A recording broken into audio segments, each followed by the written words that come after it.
Rusijos imperijos okupacija dauguma buvusios Lietuvos ir Lenkijos valstybės bajorų sutiko priešiškai. Napoleono okupacijos metu valstybingumo atkurti nepavyko, tačiau Lietuvos ir Lenkijos bajorai šios idėjos atsisakyti nenorėjo. Po prancūzmečio Lietuvoje sustiprėjo masonų veikla.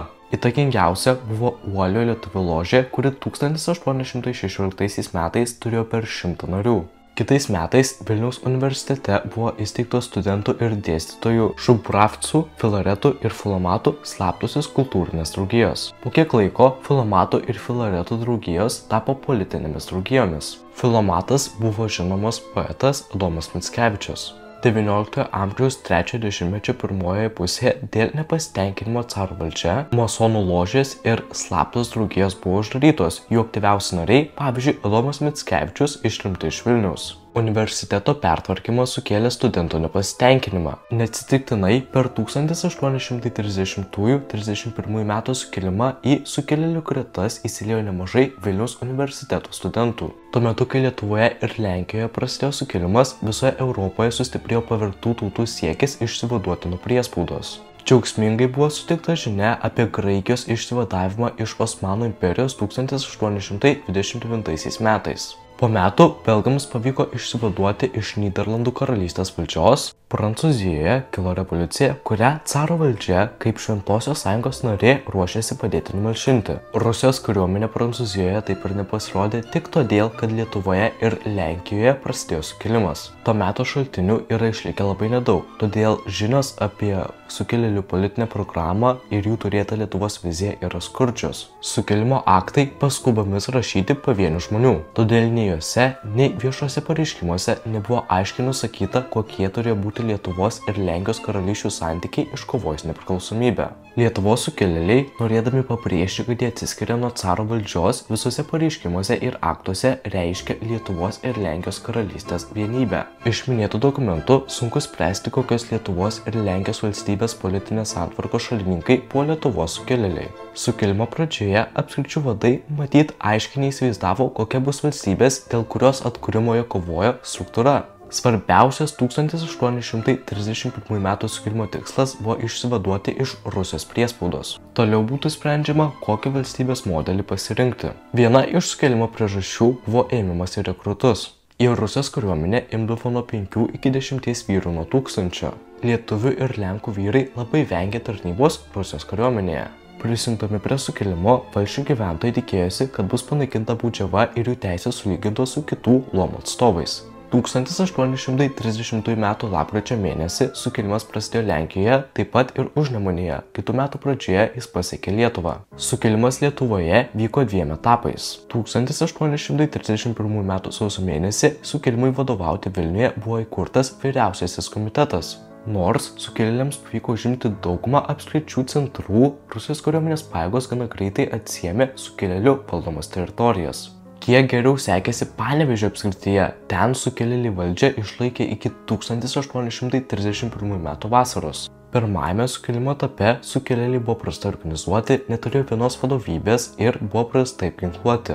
Mūšiuose naudota partizaninio karo taktika. 1831 m. birželio mėnesį prasidėjo antrasis sukilimo etapas. Padėtis kiek pasikeitė. Į Lietuvą su Lenkų korpusu, kurį sudarė 12,7 tūkstančių karių, atvyko generolai Antanas Gelgūdas ir Dezideras Lapovskis. Jungtinės lietuvių ir Lenkų pajėgos greitai užėmė Kauną. Buvo planuojama užimti Vilnių, kuriame buvo sutelktos dvigubai gausesnės Rusijos kariuomenės pajėgos, tačiau šio tikslo įgyvendinti nepavyko. Birželio 19 dieną sukilėliai netoli Vilniaus Panerių kautynėse pralaimėjo lemiamą kovą.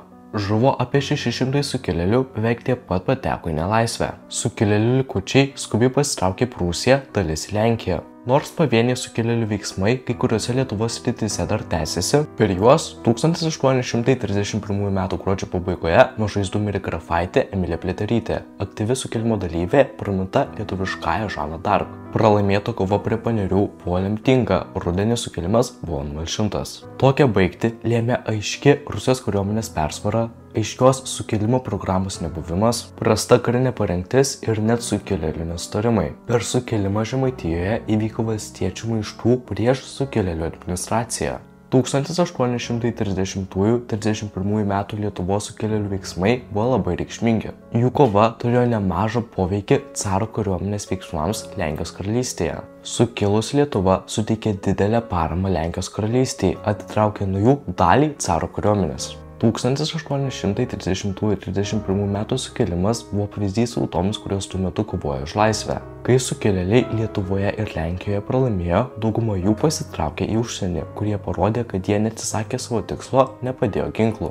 Jie susibūrė vakarų Europos kraštuose ir palaikė ryšį su gimtuoju kraštu. Siuntė literatūrą, emisarus, skatino demokratinės minties raidą Lietuvoje ir Lenkijoje. Rusiją tuo metu valdė imperatorius Nikolajus I. Kai buvo nuslopintas sukilimas, okupacinis valdymas Lietuvoje ir Lenkijoje dar labiau sukrėštėjo. Sustiprėjo rusinimas, caro valdžia konfiskavo dvarus tų bajorų, kurie dalyvavo sukilime. Dalis bajorų buvo išimti į Sibirą, iš kitų pareikalauta mokėti papildomus mokesčius ir prisiekti ištikimybę carui. Nors bajorų savivalda nebuvo labai pribota. Taigi šis luomas kartu su okupacinė valdžia išlaikė įtaką šalyje. Kai kurie sukilėliai buvo nubausti, įkalinti ar nuteisti mirties bausme. Kiti buvo atiduoti į rekrutus, jų vaikai į karo mokyklas. Iš sukilėlių buvo atimtos politinės teisės. Visose valdžios įstaigose įsigaliojo rusų kalba, į svarbiausius valdžios postus buvo skiriami tik rusų bajorai. Dar labiau suvaržyta katalikų bažnyčios valdžia, pradžios mokyklos pradėtos stipriau rusinti, kraštas buvo toliau kolonizuojamas. 1840 metais valdžia panaikino Lietuvos statutą, buvo įvesta Rusijos teisė. Nuo 5-ojo dešimtmečio Rusijos vakarų gubernijos pradėtos vadinti šiaurės vakarų kraštu. 1840 metais iš Vilniaus ir Gardino gubernijų išbrauktas Lietuvos vardas. Po 3 metų iš dalies Vilniaus gubernijos sudaryta Kauno gubernija. Kartu buvo vykdoma nulenkinimo arba Lenkų pradų naikinimo programa. Panaikinta Lenkijos karalystės autonomija, kurią Lenkai turėjo dar nuo Vienos kongreso laikų. Kaip pagrindinis Lenkų kultūros centras, 1832 metais buvo uždarytas Rusijos imperatoriškasis Vilniaus universitetas. Jo pagrindu po 2 metų caro valdžia įkūrė Kijevo Švento Vladimiro universitetą.